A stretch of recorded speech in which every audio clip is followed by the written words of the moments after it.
Hello everyone, I hope you guys are doing really great. और आप मेरी मुस्कुराहट के पीछे का राज जानते ही होंगे। पेपर मेरा अच्छा गया। अब मैं ये वादा नहीं करूँगी कि हाँ मैं पास ही हो जाऊँगी या मैं टॉप करूँगी, बट हाँ मैंने अपना बेस्ट दिया, अच्छा पेपर गया मेरा। और आज की इस वीडियो में मैं आप लोगों को सबसे पहले तो बताऊँगी कुछ टिप्स जो प्रॉब्लम्स मुझे फेस करनी पड़ी ड्यूरिंग माई एग्ज़ाम्स, वो आप मत करना। उसके बाद हम बात करेंगे पेपर वन की। पेपर वन में कैसे क्वेश्चंस पूछे गए, मैंने कैसे क्वेश्चंस अटेम्प्ट किए कि मैंने सारे क्वेश्चंस ऑन टाइम अटेम्प्ट कर लिए। कौन से पोर्शंस आपको ज़्यादा से ज़्यादा पढ़ने चाहिए, किस पोर्शन से कम क्वेश्चंस पूछे गए थे, किस पोर्शन से ज़्यादा क्वेश्चंस पूछे गए थे। एंड देन पेपर टू की हम बात करेंगे और पेपर कैसा था, टफ था, ईजी था, वगैरह वगैरह। ये सारी की सारी सब कुछ आपके सारे कमेंट्स के जवाब मैं आज की इस वीडियो में देने वाली हूँ। तो let's get started. Video start करने से पहले मैं आप लोगों को एक बोनस टिप देना चाहूँगी जिसने मेरी बहुत हेल्प की मेरे एग्ज़ाम में। ऑन टाइम मैं सारे के सारे क्वेश्चंस अटेम्प्ट कर पाई, ईजिली अच्छे से अटेम्प्ट किए। और उसका राज है सिर्फ और सिर्फ मॉक टेस्ट। तो अभी ऑलिव बोर्ड ने free live mock test launch किया है 24, 25 अगस्त एंड 31 एंड 1 सितंबर को। आपको जस्ट सिंपली दी गई वेबसाइट पर क्लिक करना है, जिसके बाद आपको कुछ ऐसा इंटरफेस देखने के लिए मिलेगा, जस्ट सर्च यूजीसी नेट। और उसके बाद नीचे स्क्रॉल डाउन करके आपको यहाँ पर दिख रहा है attempt a free mock test here. आप इस पर क्लिक करेंगे और फ्री में आप मॉक टेस्ट अटेम्प्ट कर सकते हैं। मॉक टेस्ट को अटेम्प्ट करने के बाद आपको आंसर की के साथ डिटेल सोल्यूशन देखने के लिए मिल जाएगा। तो आप वेट मत करिए, जाइए और अपनी प्रिपरेशन को और बेटर बनाइए। सबसे पहले तो मैं आपको बताती हूँ कि मुझे क्या प्रॉब्लम फेस करनी पड़ी ड्यूरिंग माय एग्जाम। तो पहली चीज़ उन्होंने मेंशन किया है कि आप ट्रांसपेरेंट वाटर बॉटल लेके जा सकते हैं। तो मैं भी ट्रांसपेरेंट वाटर बॉटल लेके गई थी, लेकिन ये कांच की बोतल है तो उन्होंने इसको अलाउ नहीं किया था। कांच की बोतल है, हाँ इसके ऊपर का ये जो है ये प्लास्टिक का ही है, लेकिन उन्होंने बोला कि नहीं हम इसको अलाउ नहीं कर सकते, कांच की बोतल अलाउ नहीं है।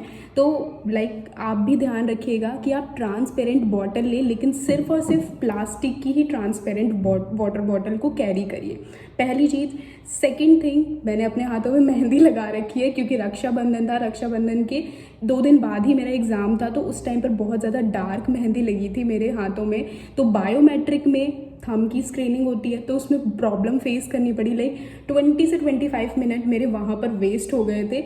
वो तो शुक्र है कि मैं पहले पहुँच गई थी, अगर मैं पहले नहीं पहुँची होती तो आप जान सकते हैं कि क्या होता। मेरा तो पेपर छूट ही जाता मेरा, अगर मैं पहले नहीं पहुँची होती। तो टाइम से पहले पहुँचने का ये फ़ायदा हो गया मेरा। 20 से 25 मिनट पहले उन्होंने मेरा ट्राई किया, बायोमेट्रिक मेरी हो नहीं रही थी, दोनों हाथों में मेहंदी लगी हुई थी। देन उन्होंने मेरे से एक फॉर्म फिलअप करवाया, साइन करवाया, आधार कार्ड की फ़ोटोकॉपी लगाकर उन्होंने साइन वगैरह करवाए, फॉर्म फिलअप करवाया कि बायोमेट्रिक मेरी प्रॉब्लम आ रही है। देन उन्होंने मेरे राइट लेग के थंब को कैप्चर करके बायोमेट्रिक को कंप्लीट किया। अब ये 2 प्रॉब्लम मुझे फेस करनी पड़ी। इसके अलावा तीसरी प्रॉब्लम बहुत ज़्यादा इम्पॉर्टेंट है। अब क्या होता है कि मैंने ये चीज़ नोटिस की कि आपको पहले से अगर आपको बता रहे हैं सेंटर पे कि हाँ आप वॉशरूम जा सकते हो, एग्ज़ाम स्टार्ट होने से पहले ही आप वॉशरूम चले जाओ, आपको पानी पीना है, वॉशरूम जाना है, जहाँ जाना है आप एग्ज़ाम स्टार्ट होने से पहले चले जाओ। अगर आप ड्यूरिंग द एग्ज़ाम अगर आप वॉशरूम जाते हो तो आपको अलग से पहले एक फॉर्म फिल करना होगा, फिर से आपकी अगेन बायोमेट्रिक होगी, सारी चीज़ें आपको फिर से करनी पड़ेगी। तो अगर आप सोचो कि हाँ वॉशरूम जाता हूँ मैं, 2 मिनट लगेगा वॉशरूम जाने में, लेकिन वो 2 मिनट नहीं लगते, आपके एटलीस्ट 10 to 15 मिनट वेस्ट हो जाएंगे। तो इट्स बेटर कि आप एग्ज़ाम स्टार्ट होने से पहले ही वॉशरूम यूज़ कर लें। इसके अलावा अगर आपका भी आधार कार्ड अपडेट नहीं है, मेरी तरह मेरे बचपन की फ़ोटो लगी हुई है बहुत गंदी सी वो भी, तो आधार कार्ड आपका अपडेटेड नहीं है, तो आप क्या कर सकते हैं, आप आधार कार्ड को लेकर जाइए, लेकिन उसके साथ आपको एक एक्स्ट्रा आईडी प्रूफ आपको रखना है। मैं पैन कार्ड लेके गई थी, आधार कार्ड वो चेक करते हैं, देन उसके बाद आपकी एक्स्ट्रा ये मेरा पैन कार्ड भी मैं लेके गई थी, तो दोनों को उन्होंने देखा। अगर आप सोचें कि आपकी आधार कार्ड की फ़ोटो अपडेटेड नहीं है तो चल जाएगी, तो वो नहीं चलेगी, क्योंकि उन्होंने साफ साफ मना कर दिया था कि ये नहीं चलेगी, अपडेट नहीं है आपका आधार कार्ड, नहीं चलेगा। मुझसे भी यही बोला था। वो तो शुक्र है मैं पैन कार्ड लेकर गई थी साथ में, तो मैंने उनको पैन कार्ड दिखाया, तभी उन्होंने मेरे को एंट्री दी एग्ज़ाम सेंटर में। इसके अलावा मैं बात करती हूँ ड्रेस कोड की। तो ड्रेस कोड मैंने जो ये पहना है टॉप, यही मैं पहन के गई थी, नीचे जीन्स पहनी थी।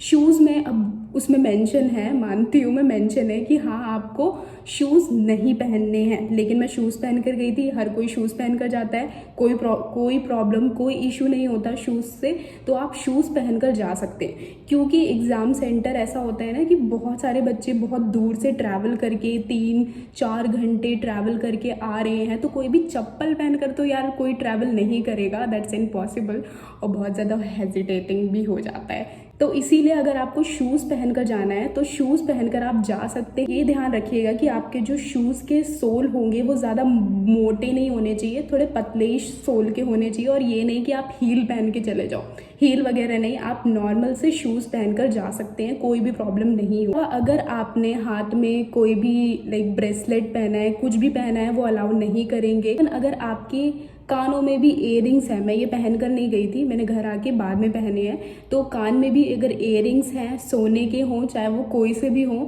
तो वो अलाउ नहीं करेंगे। नोज़ पे, मेरी नोज़ पे मैंने पहन रखा था, तो उन्होंने नोज़ के ऊपर उन्होंने एक टेप चिपका दी थी। कान में अगर आपके छोटे हैं, लाइक जैसे मेरे हैं, तो इतना वो अलाउ कर देंगे, इसके ऊपर भी वो एक टेप लगा देंगे बायोमेट्रिक के लिए, कोई इशू नहीं होगा। लेकिन फिर भी आप कोशिश करें कि ना पहन कर जाएं। अगर आपने हाथों में रिंग पहन रखी है सोने की, चांदी की, तो अलाउ नहीं करेंगे वो, तो इट्स बेटर कि आप पहले से ही निकाल दें, ऐसी चीज़ें ना पहन कर जाए। एंड वन मोर थिंग कि आप एग्ज़ाम सेंटर पर टाइम से पहले पहुंच जाओ। 2:30 के बाद वो एंट्री नहीं देते तो नहीं देते। अब मेरा एग्ज़ाम सेंटर बहुत दूर था, 3 घंटे लगे थे मुझे जाने में, और मैं 2 बजे पहुंच पाई थी। और वो शुक्र है कि मैं पहले पहुंच गई, अगर मैं पहले पहुंची नहीं होती तो शायद मेरा एग्ज़ाम डिले हो जाता। जैसे कि मैंने आपको बताया कि मेरी मेहंदी का सीन हो गया था, तो इसी वजह से बायोमेट्रिक में प्रॉब्लम आ रही थी। बहुत सारे ऐसे स्टूडेंट्स होते हैं जिनके बायोमेट्रिक में प्रॉब्लम आती है, थंब का नहीं हो पाता, बायोमेट्रिक थंब की स्क्रीनिंग नहीं हो पाती है, थंब कैप्चर नहीं होते हैं बहुत सारे स्टूडेंट्स के, तो उनको प्रॉब्लम फेस करनी पड़ती है। तो इट्स बेटर कि आप एग्ज़ाम सेंटर पे एटलीस्ट 1 घंटे पहले पहुंच जाएं। तो मेरा एग्ज़ाम था 21 अगस्त, सेकेंड शिफ्ट में मेरा एग्ज़ाम था। अब पेपर 1 की बात करती हूँ कि पेपर 1 मेरा कैसा गया। पेपर 1 अगर मैं सीरियसली बोलूँ तो एज़ कम्पेयर टू जुलाई वाला पेपर ईजी था। जुलाई में DI इतने लाइक ऐसा था ना कि इतने लेंदी DI आए थे, और बाकी के जितने भी क्वेश्चंस थे पेपर 1 के वो काफ़ी टफ थे।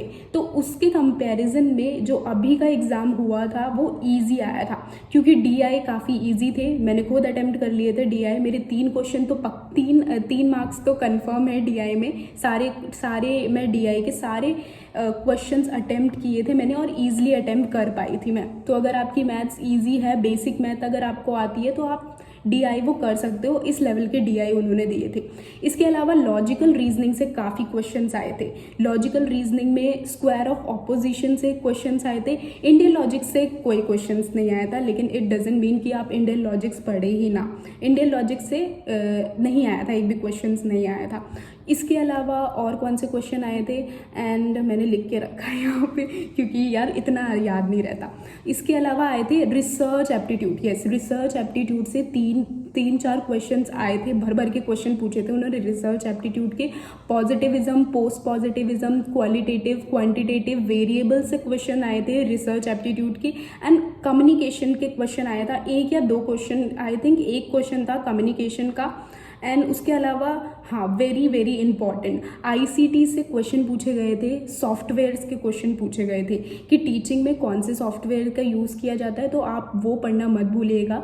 जो सॉफ्टवेयर्स यूज़ किए जाते हैं टीचिंग ICT में वो याद कर लीजिएगा आप। और स्वयं प्रभा, स्वयं प्लस और जितने भी चैनल्स हैं, इनमें से कोई भी क्वेश्चंस नहीं आया था। हायर एजुकेशन के कमीशन से भी कोई क्वेश्चन नहीं पूछा था उन्होंने। और जो बोलते हैं करंट अफेयर से क्वेश्चन आएंगे, लेकिन करंट अफेयर से भी कोई भी क्वेश्चन नहीं था। काफ़ी बेसिक क्वेश्चन पूछे थे पेपर 1 में, इजी थे। ऐसा था कि अगर आपने अच्छे से पढ़ा है तो आप इजीली पेपर 1 को अटेम्प्ट कर सकते हैं। आउट ऑफ सिलेबस कुछ भी नहीं था पेपर 1 में, सब कुछ सिलेबस से ही पूछा गया था और काफ़ी इजी मॉडरेट लेवल का पूछा गया था पेपर 1 से।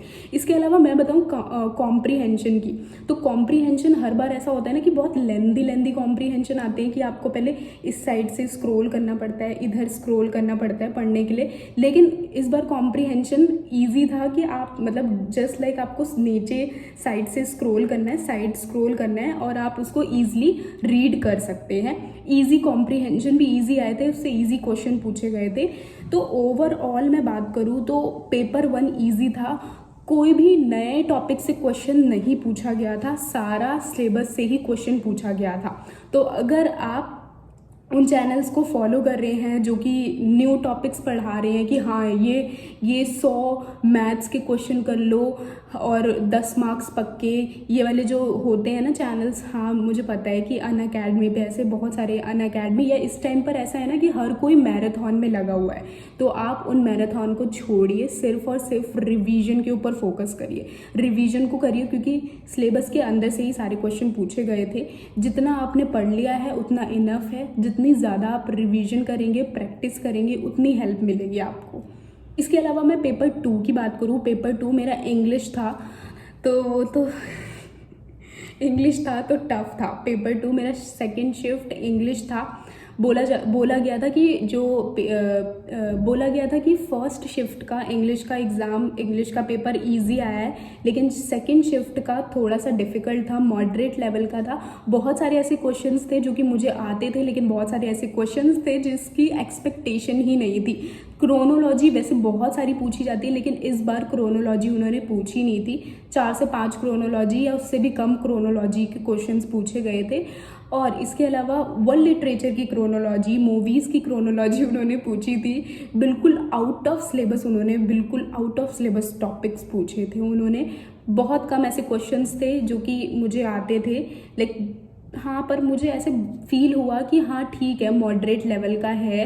इतना ज़्यादा लोग बोल रहे कि बहुत टफ है, बहुत डिफ़िकल्ट है, तो मैं ये नहीं बोलूँगी कि बहुत डिफ़िकल्ट था। हाँ, मॉडरेट लेवल का था, लेकिन कुछ क्वेश्चंस ऐसे थे जो कि आउट ऑफ सिलेबस थे। ब्रिटिश लिटरेचर से क्वेश्चन ही नहीं पूछे थे बहुत ज़्यादा उन्होंने, लिटरेरी थ्योरी से भी उन्होंने कोई भी ऐसे क्वेश्चन नहीं पूछे थे, कल्चरल स्टडीज़ से भर कर क्वेश्चन पूछे थे उन्होंने। एंड वर्ल्ड लिटरेचर के होते हैं, तो वर्ल्ड लिटरेचर की क्रोनोलॉजी, जैसे मैंने आपको बताया, क्रोनोलॉजी पूछी थी। बहुत सारी ऐसी अननोन बुक्स के नाम पूछे थे, उनके ऑथर्स के नाम पूछे थे जो कि शायद किसी ने कभी सुने ही नहीं होंगे, क्योंकि अब हर चीज़ तो आप कवर नहीं कर सकते हो। इंग्लिश लिटरेचर पढ़े हो, इट डजंट मीन कि आपको सब कुछ आता होगा, सारी बुक्स के नाम पता होंगे, सारे ऑथर्स के नाम पता होंगे। तो उन्होंने जानबूझकर कुछ ऐसा पेपर सेट किया था कि बहुत थोड़े क्वेश्चन बहुत डिफ़िकल्ट हो गया था। लेकिन फिर भी मैंने सारे क्वेश्चंस अटेम्प्ट किए, मैंने अपना बेस्ट दिया। कुछ क्वेश्चंस मैंने एलिमिनेशन मेथड का यूज़ करके क्वेश्चन को अटेम्प्ट किए, इसके अलावा तुक्के मार के क्वेश्चंस को अटेम्प्ट किए, पर मैं अटेम्प्ट करके आई। अब लेट्स सी कि रिज़ल्ट क्या आता है। ओवरऑल पेपर वॉज गुड, लेकिन हम इंग्लिश लिटरेचर के स्टूडेंट्स के साथ एक ट्रेजेडी हो गई। एक एग्ज़ाम सेंटर जहाँ पर पेपर कैंसिल कर दिया, तो अब उनका दोबारा से री एग्ज़ाम होगा उनका फिर से। तो अब ऐसा होगा कि शिफ्ट 1, शिफ्ट 2 और अब ये थर्ड एग्ज़ाम, इन तीनों के मिलाकर नॉर्मलाइज किया जाएगा। तो अब देखते हैं कि कट ऑफ क्या निकलती है, क्या चांसेस होते हैं कट ऑफ हाई जाती है। वैसे तो हाई जाने के ही चांसेस हैं, क्योंकि लाइक 3 शिफ्ट्स में हमारा पेपर डिवाइड हो गया है। सो लेट्स सी कि अब रिजल्ट क्या आने वाला है। All the very best for all of you guys, और do subscribe, share and like this video, and comment करके बताइए कि आपका एग्ज़ाम कौन सी डेट को है। Bye bye.